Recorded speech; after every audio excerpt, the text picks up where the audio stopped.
Assalamualaikum Sobat Tirai Gaib. Salam jumpa di channel cerita horor. Di channel ini akan kami ajak kalian menelusuri dunia mistis yang tegang dan menyeramkan. Silahkan subscribe, like, komen, dan share, serta nyalakan tombol loncengnya, supaya kalian tidak ketinggalan cerita terbaru dari channel kami. Yang sudah subscribe semoga diberikan umur panjang, kesehatan, dan berlimpah rejeki serta selamat dunia akhirat. Di sebuah desa terpencil yang jauh dari keramaian kota, terdapat sebuah tradisi yang sudah berlangsung lama setiap bulan Ramadan. Warga desa selalu memberikan takjil kepada orang yang berpuasa untuk berbuka. Tradisi ini memang sederhana, tetapi membawa kehangatan dalam suasana kebersamaan. Namun, tahun itu ada yang berbeda. Seorang wanita muda bernama Lila datang ke desa tersebut dengan wajah penuh misteri. Dia baru saja pindah ke desa itu dan mendekati warga dengan senyuman ramah. Lila terlihat sangat berbeda, tidak seperti wanita pada umumnya di desa itu. Penampilannya yang anggun dengan pakaian serba hitam dan mata yang tajam membuat banyak orang merasa penasaran padanya. Dia menawarkan untuk membagikan takjil gratis kepada semua orang di desa sebagai tanda silaturahmi. Awalnya, warga desa merasa senang. Mereka tidak ragu menerima takjil yang diberikan oleh Lila. Takjil itu terasa manis dengan aroma yang menggoda. Seolah-olah mereka merasa begitu beruntung bisa menerima kebaikan dari orang baru di desa mereka.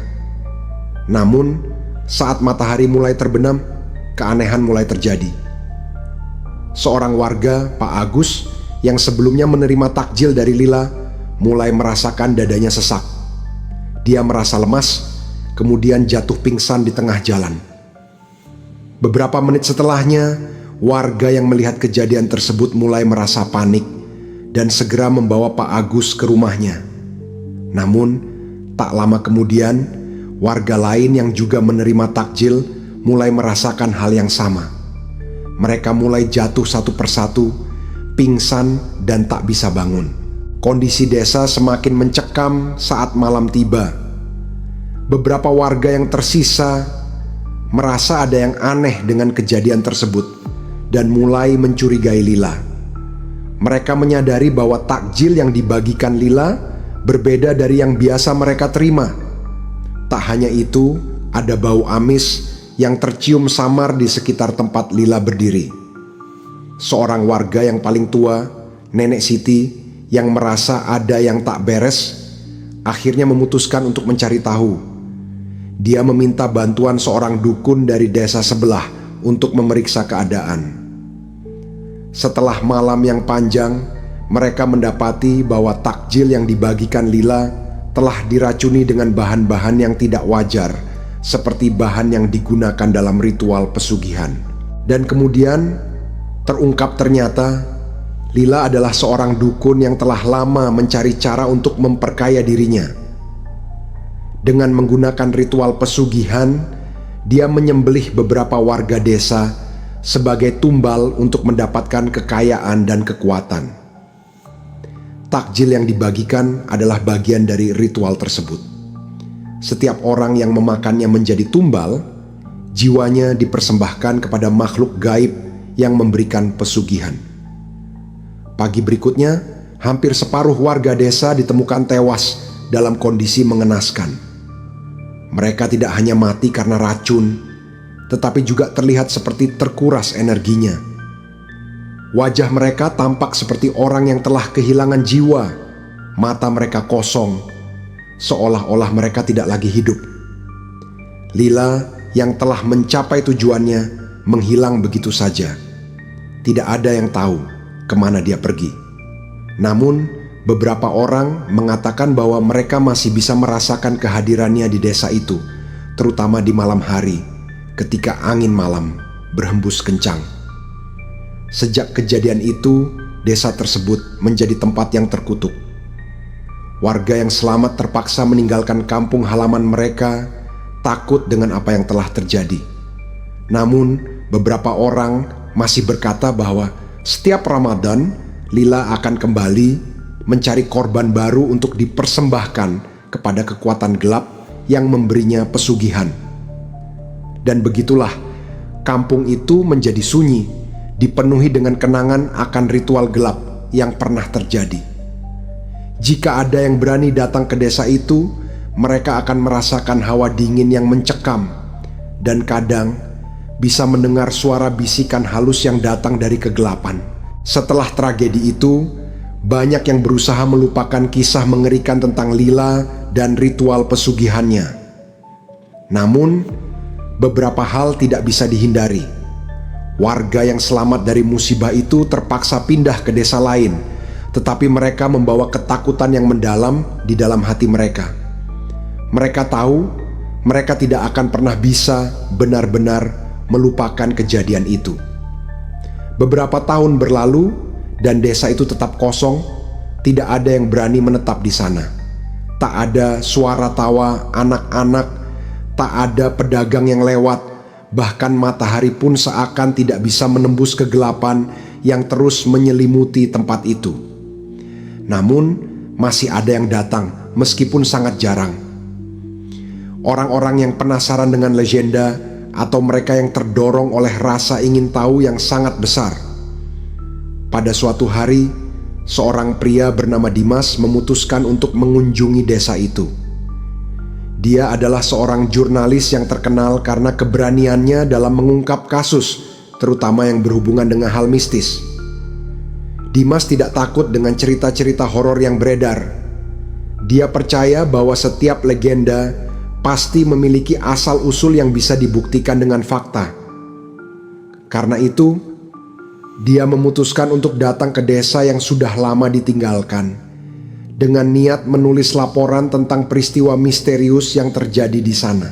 Setibanya di desa itu, Dimas merasa ada yang tidak beres. Meski tidak ada seorang pun di sana, udara terasa sangat berat, dan angin seakan membawa bisikan yang tak bisa dimengerti. Langkahnya terdengar terlalu keras di jalanan yang sudah mulai dipenuhi oleh tanaman liar. Setiap rumah yang dilalui Dimas tampak seperti hantu, dindingnya retak dan lapuk, pintu dan jendela terkunci rapat, seakan menutup diri dari dunia luar. Dimas merasa tubuhnya mulai merinding, tetapi dia terus melangkah lebih dalam. Setiap langkah yang diambil semakin terasa menekan, seolah tanah di bawah kakinya menahan geraknya. Sampai akhirnya Dimas sampai di alun-alun desa yang dulu menjadi tempat berkumpul warga. Di sana ada sebuah sumur tua yang sangat besar, dikelilingi oleh bebatuan dan berpagar bambu yang sudah lapuk oleh waktu. Sumur itu terlihat aneh, seakan mengundang seseorang untuk mendekat. Dimas, yang merasa penasaran, mendekat. Begitu dia menatap ke dalam sumur, Dimas merasakan sesuatu yang janggal. Ada suara yang terdengar samar, suara seperti rintihan yang datang dari dasar sumur. Dimas membungkuk, mencoba mendengar lebih jelas. Tiba-tiba, sebuah tangan muncul dari dalam sumur, meraih pergelangan tangan Dimas dengan cengkraman yang sangat kuat. Dimas terkejut dan berusaha menarik diri, tetapi tangannya semakin tertarik ke dalam. Dengan cepat, dia berhasil melepaskan diri, tetapi ada rasa dingin yang menyeruak ke dalam tubuhnya. Rasa takut menyelimuti hatinya, dan untuk pertama kalinya dalam hidupnya, Dimas merasa terpojok oleh sesuatu yang tak bisa dijelaskan dengan logika. Dimas mundur beberapa langkah, dan saat itulah dia melihat sesuatu yang sangat mengerikan. Di bawah cahaya bulan, di ujung alun-alun, terlihat sesosok bayangan hitam yang tinggi, seperti sosok seorang wanita. Wajahnya tidak terlihat, namun rambut panjangnya yang hitam lebat berkibar seperti dihembus angin. Dimas merasa tubuhnya kaku, tak bisa bergerak, seolah bayangan itu mengendalikan geraknya. Wanita itu perlahan mendekat. Langkahnya ringan namun mematikan. Setiap kali ia melangkah, tanah di bawahnya seakan menggelincirkan Dimas, memaksanya untuk mundur. Bayangan itu semakin mendekat, dan kini Dimas bisa melihat mata wanita itu. Mata yang kosong, hitam pekat, tanpa iris atau pupil, hanya gelap yang tak terlukiskan. Mata itu menatap langsung ke dalam jiwa Dimas, membuatnya merasa seperti dicengkeram oleh ketakutan yang sangat dalam. "Tidak!" Dimas terbatuk. Suara seraknya terdengar lemah. "Apa yang kau inginkan?" Wanita itu tidak menjawab, hanya terus mendekat. Dimas mencoba berlari, tetapi kakinya terasa berat. Tubuhnya seperti tertarik kembali ke bayangan itu. Setiap detik yang berlalu, Dimas merasa semakin lemah. Ada suara lirih, seperti seseorang yang berbisik di telinganya, membisikkan kata-kata yang tak dapat dia pahami. Akhirnya, wanita itu berhenti tepat di depan Dimas. Wajahnya yang pucat terlihat jelas dan bibirnya perlahan terbuka. "Kau datang ke sini untuk mencari jawaban," kata wanita itu dengan suara serak, seperti berasal dari kedalaman yang sangat gelap. Dimas hanya bisa menatapnya dengan tatapan kosong. Tubuhnya hampir tak bergerak. Wanita itu melanjutkan, "Jawabanmu akan membawa banyak korban." Tiba-tiba, tubuh Dimas seperti diserang gelombang energi yang sangat kuat. Kepala dan dadanya terasa seperti dihimpit dan tubuhnya jatuh ke tanah. Semua yang ada di sekitar desa itu mulai bergetar, seakan alam semesta tahu bahwa ada yang tidak beres. Dari dalam sumur, suara jeritan semakin keras, menambah kepanikan Dimas. "Kenapa kau mengganggu ketenangan kami?" Wanita itu bertanya lagi. Kali ini suaranya lebih rendah dan menakutkan. Dimas mencoba untuk bangkit, tetapi tubuhnya sudah hampir kehilangan kesadaran. Sebelum ia jatuh pingsan, ia melihat sesuatu yang mengerikan. Di balik tubuh wanita itu, segerombolan bayangan hitam mulai muncul, bergerak menuju alun-alun desa. Mereka adalah arwah-arwah korban pesugihan yang telah dikorbankan oleh Lila. Waktu terasa berjalan sangat lambat, dan Dimas tahu saat itu ia berada di ujung kehidupannya. Semua yang dilihatnya hanyalah bayangan gelap yang semakin mendekat, semakin menelan keberadaannya. Sebelum gelap itu menguasai dirinya sepenuhnya, satu pikiran terakhir melintas di benaknya. Apakah ini yang terjadi pada mereka yang mencoba mencari kebenaran? Dimas merasakan tubuhnya semakin terhimpit, tak mampu bergerak atau bernapas dengan normal. Bayangan hitam itu semakin mendekat, seolah ingin menariknya ke dalam kegelapan yang lebih dalam lagi. Suara bisikan yang terus berputar di kepalanya semakin keras, hingga Dimas merasa seperti telinganya akan pecah. Hanya satu hal yang ia ingat sebelum kegelapan menelan seluruh tubuhnya. Wajah wanita itu yang tak pernah tampak jelas, hanya bayangannya yang semakin mengerikan. Ketika Dimas terjatuh ke tanah, tubuhnya terasa ringan, seolah seluruh energi hidupnya telah terhisap keluar. Dimas merasa seolah-olah jiwanya sedang melayang menuju suatu tempat yang tak bisa dia pahami. Pandangannya semakin kabur dan dunia di sekitarnya seolah memudar. Ia tak tahu apakah ia masih hidup atau sudah mati. Tapi saat itulah suara keras terdengar, memecah keheningan malam.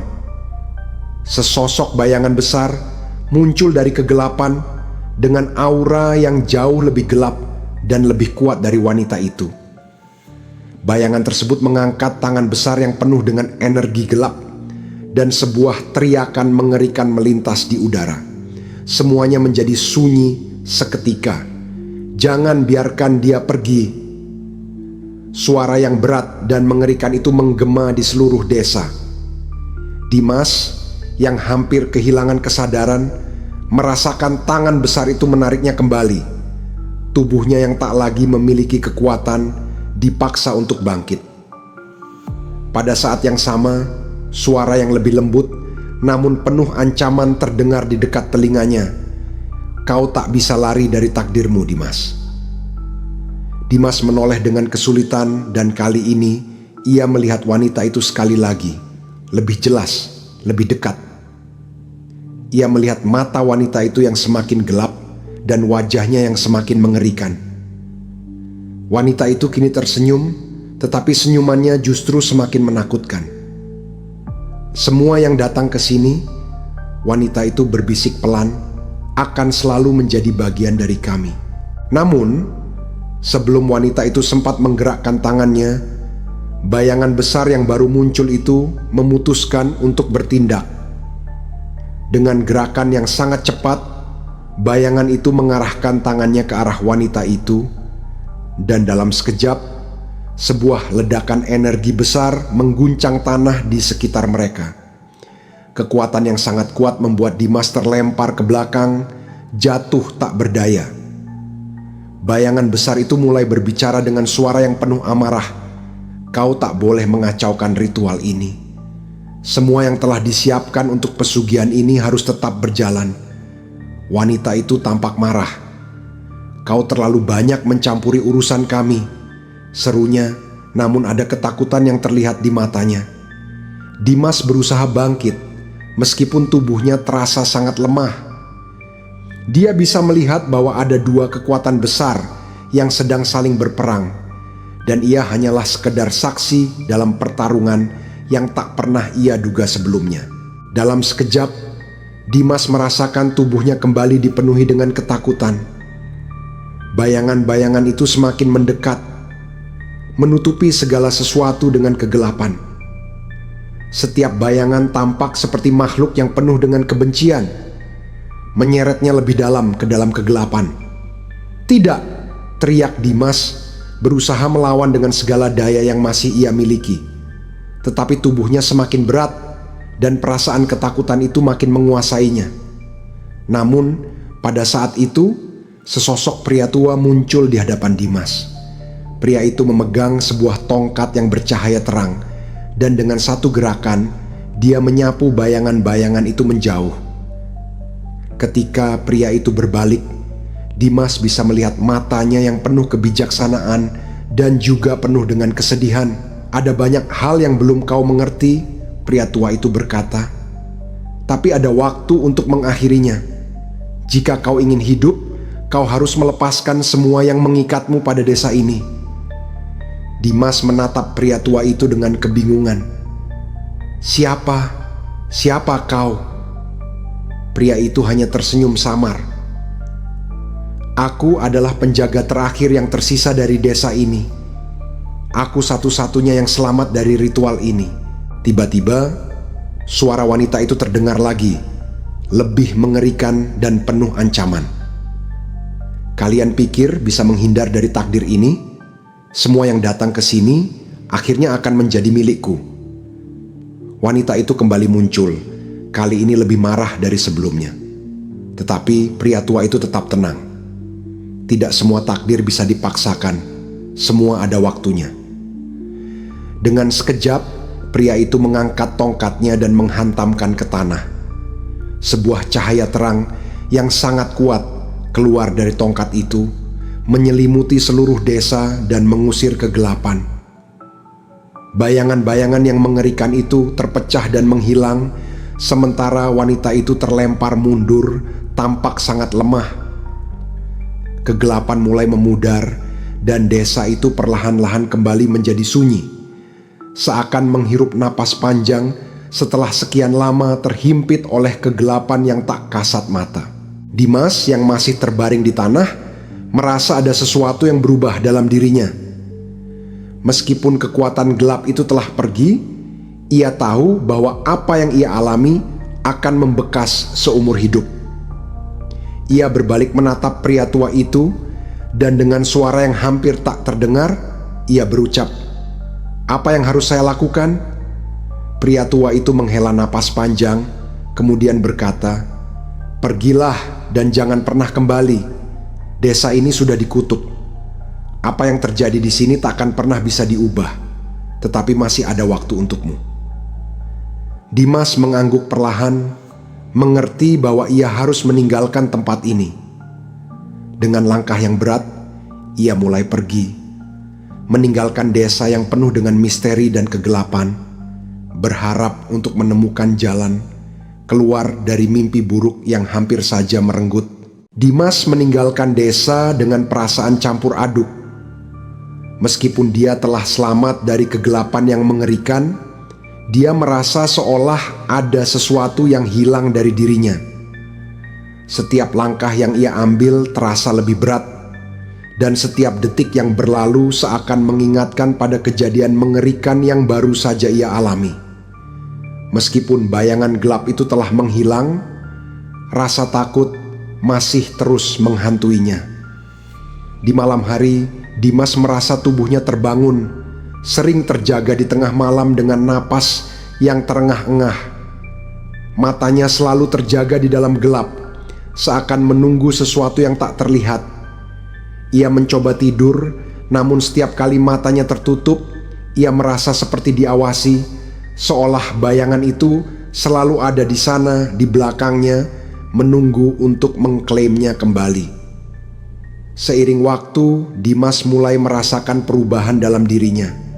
Dia mulai bisa mendengar suara-suara yang tak dapat dijelaskan.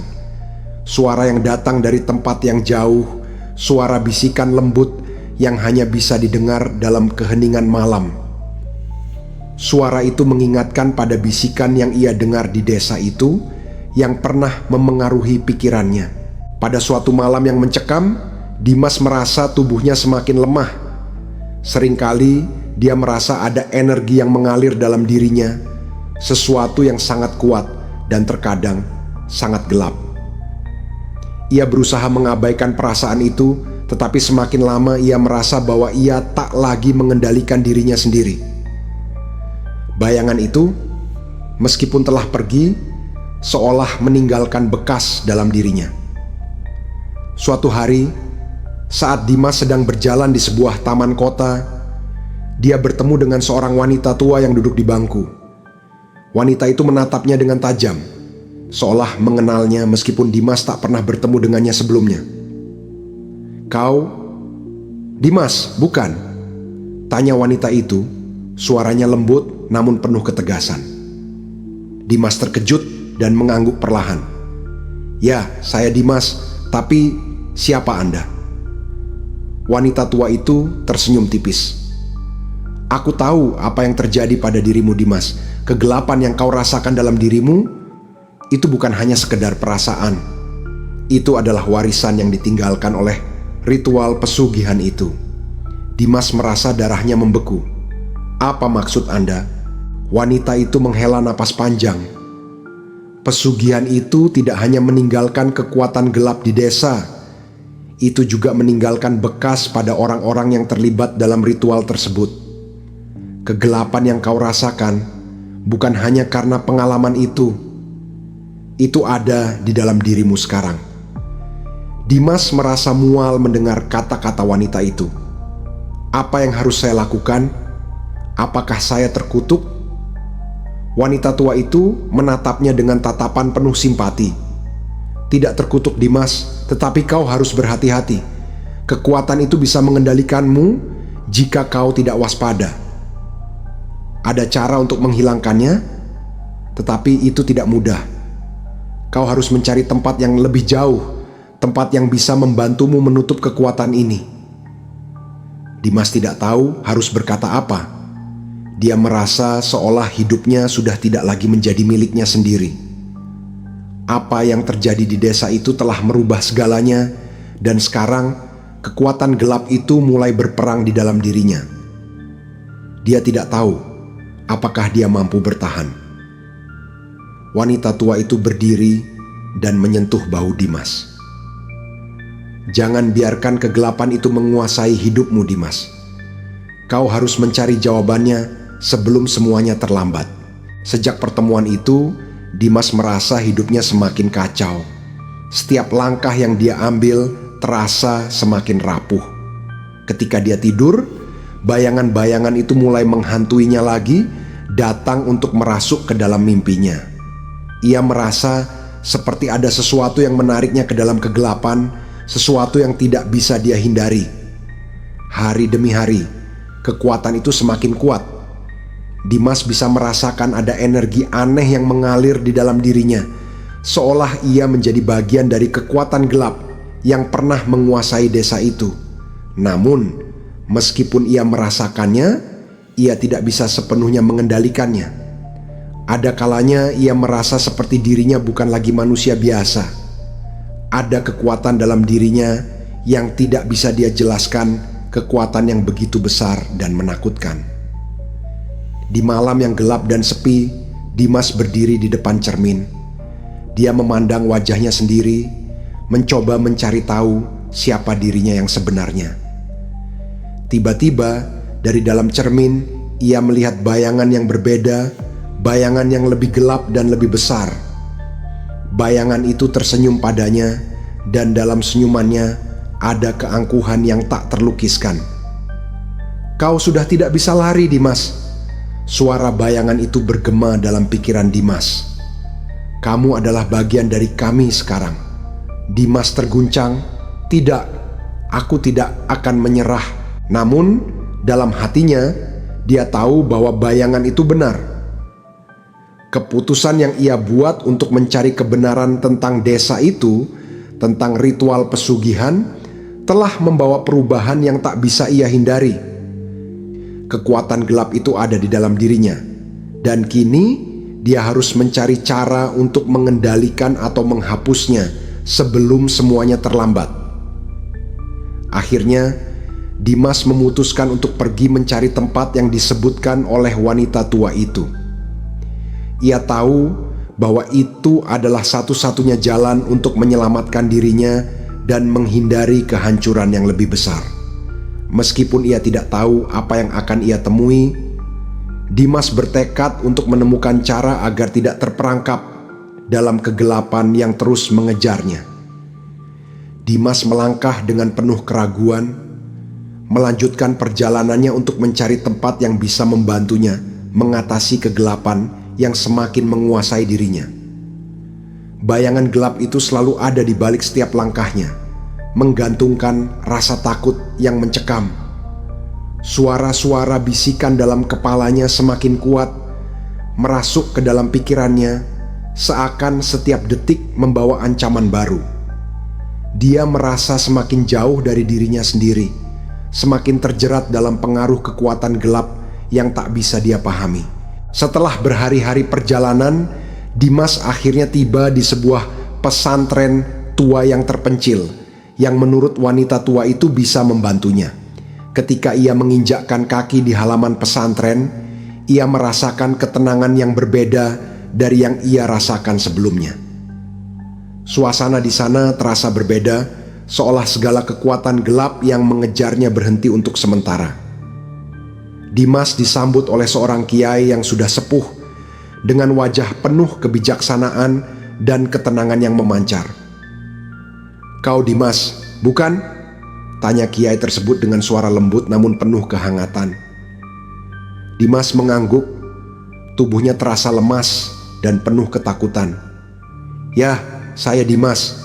Saya datang untuk mencari cara mengatasi kegelapan yang ada dalam diri saya," katanya. Suaranya hampir tak terdengar. Kiai itu mengajak Dimas masuk ke dalam ruang pengajian yang tenang, dipenuhi dengan cahaya lembut yang menembus celah-celah kayu jendela. Di dalam ruangan itu ada beberapa kitab kuno yang tersusun rapi dan aroma harum dari dupa yang membakar perlahan. Kegelapan itu bukan sekadar perasaan, Dimas. Itu adalah energi yang sudah terlanjur melekat dalam dirimu. Tapi semuanya bisa disembuhkan, ujar kiai tersebut dengan bijak. "Kami akan melakukan ruqyah untuk membantumu membersihkan jiwa dan raga dari pengaruh gelap itu." Dimas merasa sedikit lega mendengar kata-kata kiai tersebut, meskipun rasa takut masih menyelimuti dirinya.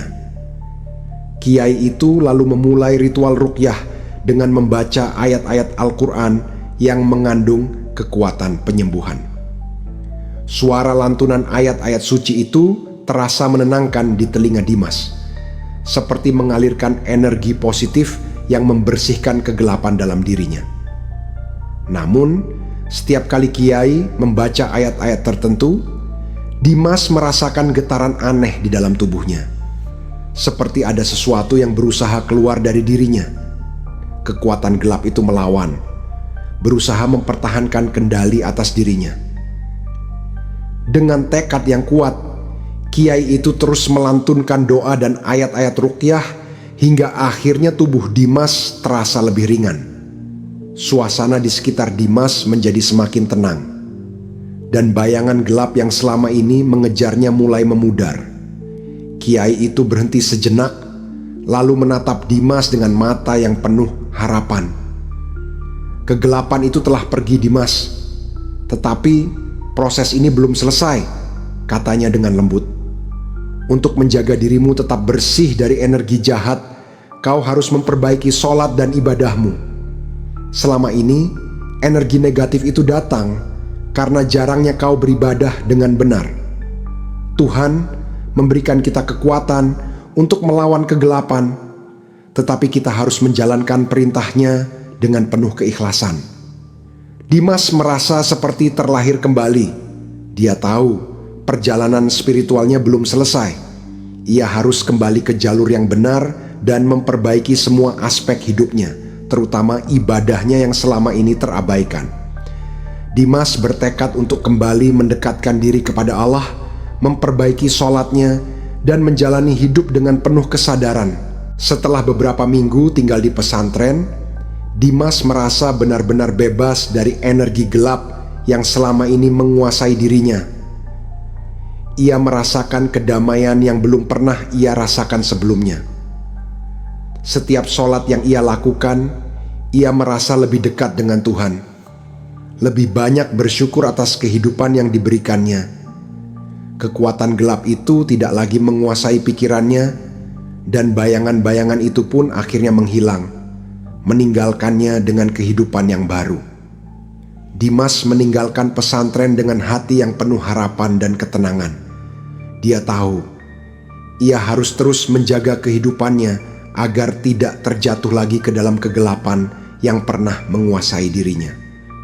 Dengan tekad yang bulat, Dimas melanjutkan perjalanan hidupnya, membawa pengalaman dan pelajaran berharga yang akan mengarahkan hidupnya ke jalan yang lebih baik.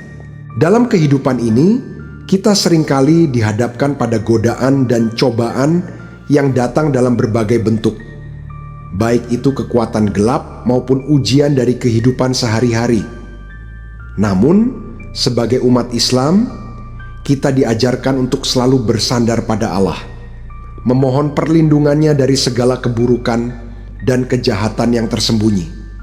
Seperti yang dialami Dimas, kekuatan gelap yang menguasai dirinya hanya bisa dilawan dengan memperbaiki hubungan kita dengan Allah, yaitu dengan menjalankan ibadah dengan benar, seperti sholat yang khusyuk dan selalu mendekatkan diri kepadanya. Dengan berdoa dan beribadah dengan ikhlas, kita dapat membersihkan hati dan jiwa dari segala pengaruh buruk yang mengancam kita. Selain itu, kita harus selalu ingat bahwa setiap ujian dan cobaan yang datang dalam hidup merupakan bagian dari takdir Allah yang memiliki hikmah di baliknya. Dalam menghadapi segala kesulitan, kita harus tetap sabar dan tawakal, percaya bahwa Allah selalu bersama hambanya yang berusaha memperbaiki diri.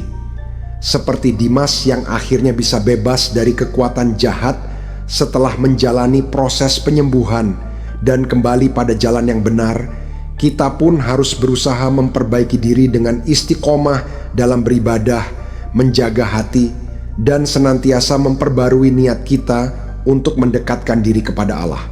Karena sejatinya, kekuatan Allah jauh lebih besar dari apapun yang menghalangi kita. Terima kasih Sobat Tirai Gaib, jangan lupa subscribe, like, komen, dan share, serta nyalakan tombol loncengnya. Yang sudah subscribe semoga diberikan umur panjang, kesehatan, dan berlimpah rejeki, serta selamat dunia akhirat.